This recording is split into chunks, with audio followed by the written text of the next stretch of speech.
When I decided to seek the presidency of this republic, I knew what the ills of our country were. I knew their causes, and I was briefed on those who caused the causes. Sa kanyang kampanya, change o pagbabago ang kanyang naging plataporma. Ano ang nagawa para tugunan ang mga isyung mahalaga sa taong bayan tulad ng trabaho, transportasyon at infrastruktura, kahirapan, kriminalidad, pambansang seguridad? Umabot na ng 1 taon ang panunungkulan ni Pangulong Rodrigo Duterte. Sa loob ng 1 taon, ano-ano na nga ba sa mga pangako niya ang natupad na at alin naman ang inaantabayanan pa?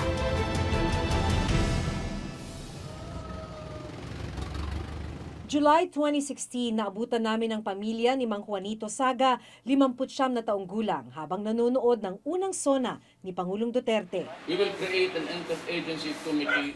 Hindi mahalaga ikaw yung suna kapag ordinary tao lang magsuna. Maghahalaga talaga yung suna nga, presidente magsalita. Abala noon sa pagbabasa ang anak ni Mang Juanito na si Annabel, 10 taong gulang. Nasasaktan po ako. Gusto ko sana may maliit kami na bahay matitiran. Kasi po squatter lang kami. Pangarap niya noon, mabigyan daw sana sila ng disenteng tirahan. Dating magsasaka sa Bukidnon si Mang Juanito, pero gutom raw ang dinanas nila roon. Oo, mahirap sa amin. Dahil kahit isang tuka ka roon. Nagpe-pedicab siya noon para mabuhay ang kanyang 5 anak. Hindi ka magpadyak, di wala kainin sa mga anak mong baon pa. Mga araw-araw padyak ka talaga, magsipag ka. Araw-araw kain, ano kainin mo kung di ka magsikap. May sakit noon ang kanyang asawang si Aling Julieta.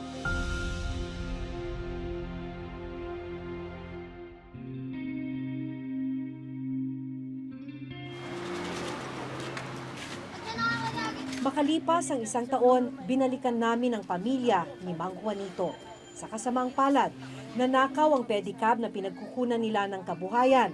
Kaya sa ngayon ay namamasukan siya bilang isang construction worker. Kung susumahin, 3,600 pesos lang kada buwan ang kanyang kita. Ilan po kayo rito na nakatira? Saan po? Dito? Oo, sa taas po. Sa taas. Minsan lang sa isang araw ko, trabaho ko. Minsan wala. Minsan meron, minsan wala. Nasaan po yung ibang anak ninyo? Bali, yung anak ko, dalawa, isa dyan, vulcanizing. May sarili na rin ho siyang tinitirhan. Wala po. So pag ganito pong umuulan, basa rin kayo sa loob. Basta po lahat. Basa lahat. Oo. Walang ano. Wala po, wala. Tumutulog bubong kasi po eh. Si Annabel hindi pa rin nawawala ang pangarap na magkaroon ng maayos na bahay. Ano ang pangarap mo? Mapaayos tong bahay. Pero kung meron man siyang isa pang hiling sa gobyerno, ito ay mapunan ang kumakalam nilang sikmura. Maraming bigas, saka ulam. Ba't sa bahay ba hindi kayo makabili ng bigas?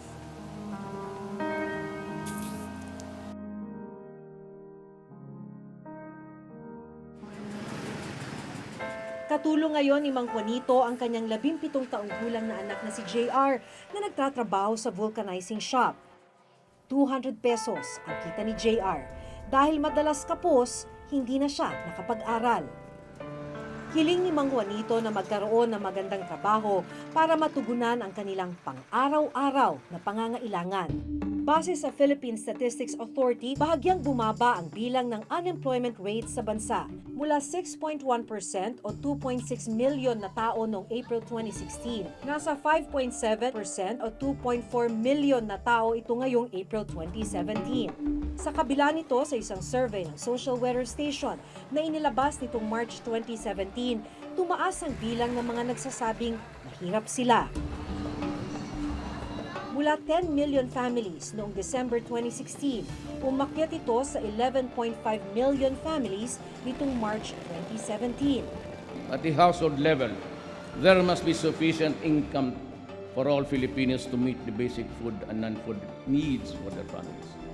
We shall continue to attract investments that will generate thousands of jobs each year, jobs that are suitable for the poor and less skilled members of the workforce.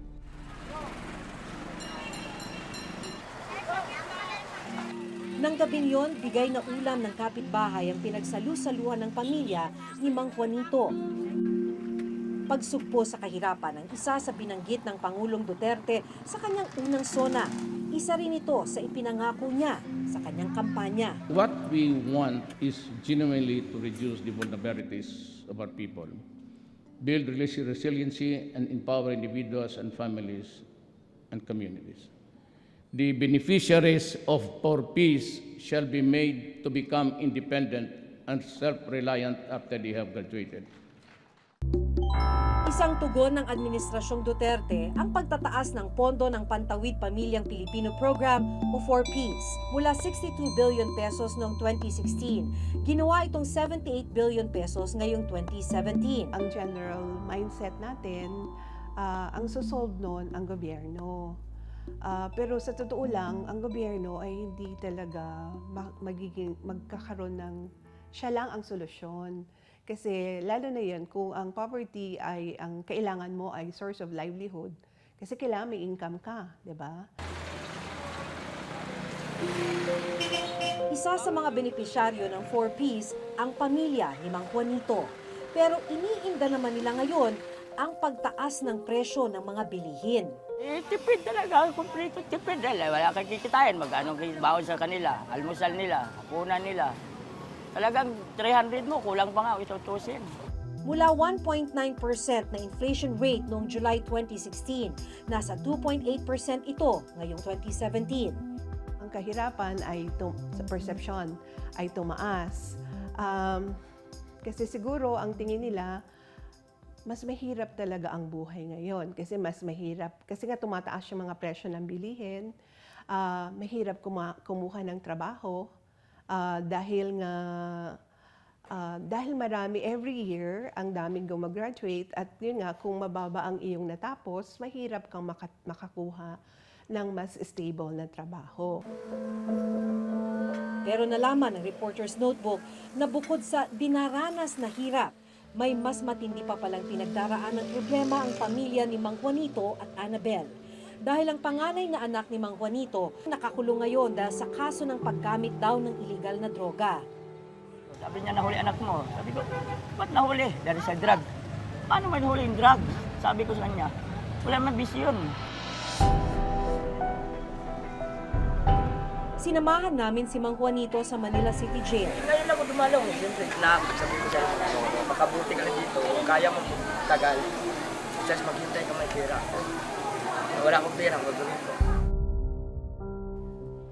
Dahil walang pangpiyansa, 1 taon na nakakulong dito yung anak ni Mang Juanito. Dahil problema rin naman, pati yung pamasahe, ngayon lang siya nakabisita sa anak niya. Biling niya sa akin, paralin ko yung kapatid niya. Tapos basta yung kapatid niya, intindihin mo yung kapatid ko, Papa, dahil wala na tayong magulang, iba.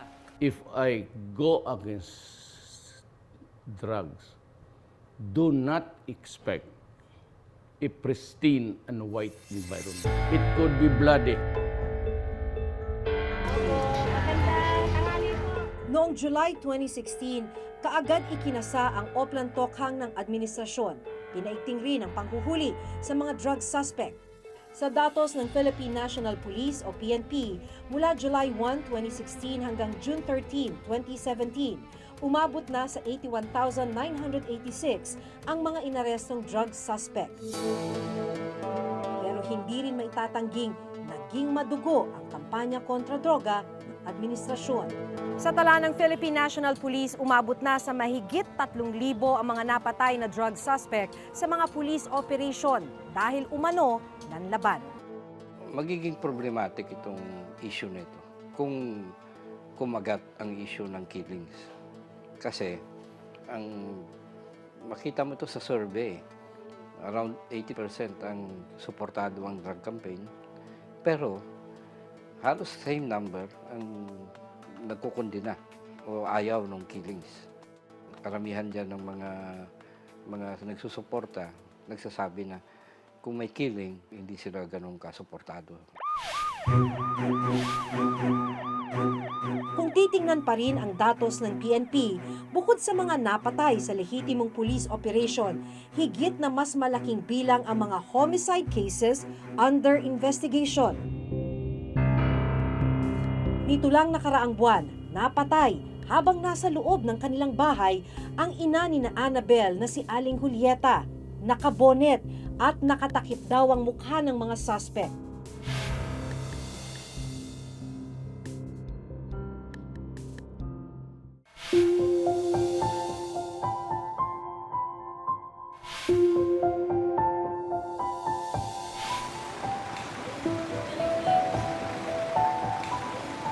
Bukod sa nararanasang hirap ng pamilya ni na Annabel, may mas matinding pagsubok pa silang kinakaharap. Nito lang nakaraang buwan, napatay habang nasa loob ng kanilang bahay ang ina ni na Annabel na si Aling Julieta. Nakabonet at nakatakip daw ang mukha ng mga suspect. Nasa Montalban noon si Mang Juanito nang mangyari ang krimen kung saan siya nagtatrabaho bilang construction worker. Iniimbestigahan po ba? Wala ko po alam dahil ako, pagdating dito, asawa ko patay na. Sabi ko, problema ko pa malaki, di ba? Magkano problema ko ha? 26,000, sa kukunin nyo, di ba? Palibing lang. Hospital pa lang yun, sabi nila. Saan ko pang pera, di ba? Talban trabaho ko, wala mo trabaho mo talban. Hindi pa rin malinaw ang motibo ng pagpatay kay Aling Julieta. Wala pa rin napapanagot sa kanyang pagkamatay. Kung titingnan pa rin ang datos ng PNP, bukod sa mga napatay sa lehitimong police operation, higit na mas malaking bilang ang mga homicide cases under investigation na umabot na sa mahigit 6,000 mula July 1, 2016 hanggang March 24, 2017. Sa naitalang higit 6,000 kaso ng homicide under investigation, 1,398 cases ang natuklasang drug-related. 828 cases naman ang non-drug-related. Pero kapansin-pansin rin ang malaking bilang ng mga kasong hindi pa rin matukoy ang dahilan o kung sino ang sangkot sa pagpatay. 3,785 sa bilang mismo ng PNP. May mga biktimang pinapasok mismo ng hitman sa loob ng kanilang bahay at doon pinapatay, gaya na nangyari sa ina ni Annabel na si Aling Julieta. May ilang napapatay ng tinatawag na mga riding in tandem o mga hitman na nakasakay ng motorsiklo. Ilang kaso ang nakunan pa ng CCTV. Kamakailan pinatutsadahan ni Senador Richard Gordon si General Bato de la Rosa dahil sa kawalan umano ng aksyon sa mga kasong ito. Babaguhin ko ng pangalan ni General Bato, pagka ganyan lalagyan ko ng gun. Batugan. Dahil ang lumalabas ang dami namamatay, wala silang ginagalaw. They will serve the President and this country better if they do their job. Sila lang talaga magaling, hindi kami magaling. Mahina klase kami. We were ready to accept that. Normal lang, tao lang tayo, medyo nabibigyan tayo despite sa wala tayong tulog, despite sa pagsusumikap ng pulis natin na malinis yung kalsada at maibalik yung safe environment sa ating mga mamamayan. Normal lang yan dahil you can't please everyone. To our police officers and other officials, do your job, and you will have the unwavering support of the Office of the President.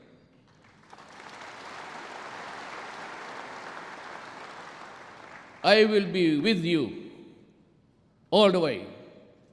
Abuse your authority, and there will be a hell to pay. Pero ang PNP na mismo ang nagsabing posibleng naabuso ang kampanya kontra droga. Huwag na kayong magpapagmahal, huwag na kayong bumalinis. Kasi, Your Honor, hindi natin maiwasan na meron talagang pulis na involved Kasama. sa drug trade, Your Honor. Tama. Okay. Nito lamang nakaraang linggo, binalikan ng Reporter's Notebook ang 5 kontrobersyal na kaso ng pang-aabuso na kinasangkutan ng ilang opisyal ng Philippine National Police sa ilalim ng Administrasyong Duterte. Isa na rito ang pagkakapatay kay dating Albuera Mayor Rolando Espinosa. Kasong murder ang isinampa laban sa 19 na pulis. Kabilang na sina dating CIDG Region 8 Chief Superintendent Marvin Marcos na siyang nanguna sa operasyon, Chief Inspector Leo Laraga na siyang nakabaril kay Espinosa, Superintendent Santi Noel Matira at iba pa nilang kasamahan. Pero nagdesisyon ng Department of Justice na ibaba ang kasong isinampa sa mga pulis na sangkot sa pagpatay kay Espinosa. Mula kasong murder, ginawa itong homicide. Ang presidente nagdesisyon na muling ibalik sa pwesto si Superintendent Marcos. Siya na ngayon ang hepe ng CIDG, SOC Sergeant. Sabi ko, ibalik niyo sa trabaho yung mama na yan. Wala naman doon yan eh. He was too far away. He was not part of the raiding team. Sabi nila, may kaso, anso. Ako tingin ko, yung kaso ni Marcos, giging simbolo pa eh. Posible yan, ng handling niya sa drug campaign. Kasi yung ginawa niya, morally or even legally, may arguments din pwedeng sabihin na hindi niya dapat ginawa. Lalakas at lalakas lang yung mga pulis, lalakas na yung loob nila na magmalabis palalo o kaya gumawa ng sarili nilang batas. Yan ang problema eh. Ang pulis may sariling batas. Saan na tayo pupunta? Tayong mga pangkaraniwang tao. Meron ba kaming nilabag? Wala po. Sumunod ba kami sa procedure? Opo. Nung ang kanilang kaso ay binaba sa homicide, nagkaroon sila ng pagkakataon na makapag-bail, makapagpiyansa at magkaroon ng temporary liberty. Nilift yung leave of absence nila dahil kailangan na sila ay nasa PNP. And that order of the lifting of their automatic leave of absence, binalik sila sa duty status. Samantala sa pagkawala ng asawa, doble hirap ang buhay ngayon ni Mang Juanito. Wala na rin kasi siyang katulong sa pagpapalaki ng kanyang mga anak. Isa lang ang kaso ng pagkamatay ng kanyang asawa sa mga kasong hindi pa rin nahuhuli ang salarin. Sabi ko sana magandang kinabukasan namin. Wala rin pagbabago hanggang namatay ng asawa ko. Wala, hanggang ganun pa rin. Sa kabila ng karanasan ng kanilang pamilya, si Annabel pursigido pa rin sa pag-aaral. Grade 4 na siya ngayon sa Jose Corazon de Jesus Elementary School. Ano yung gusto mo maging trabaho paglaki mo? Pulis. Gusto mo maging pulis? Opo. Para uling kayo mga nagdodroga. Ano yung pangarap mo para sa pamilya mo? Gusto ko makaroon akong bahay. Tapos magkaroon akong sariling pamilya. Bukod sa laban kontra droga, mahalagang mapagtuunan pa rin ng pansin ng administrasyon ang pagbibigay sagot sa kahirapan.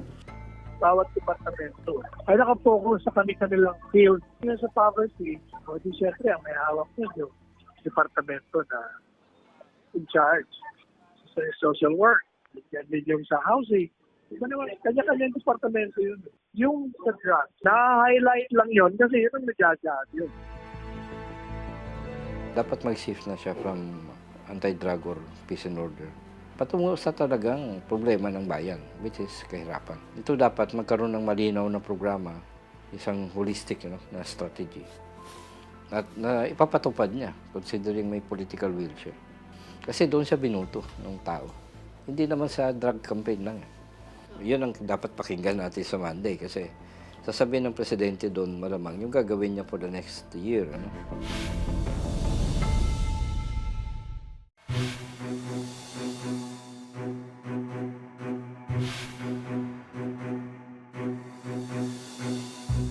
For those who have valid reasons to complain about graft and corruption, the gates of Malacañang will be opened.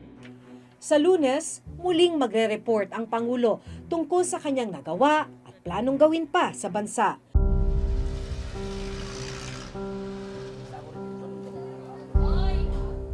Umaasa pa ba kayo na giginhawa ang buhay, katulad ng mga ipinapangako sa gobyerno?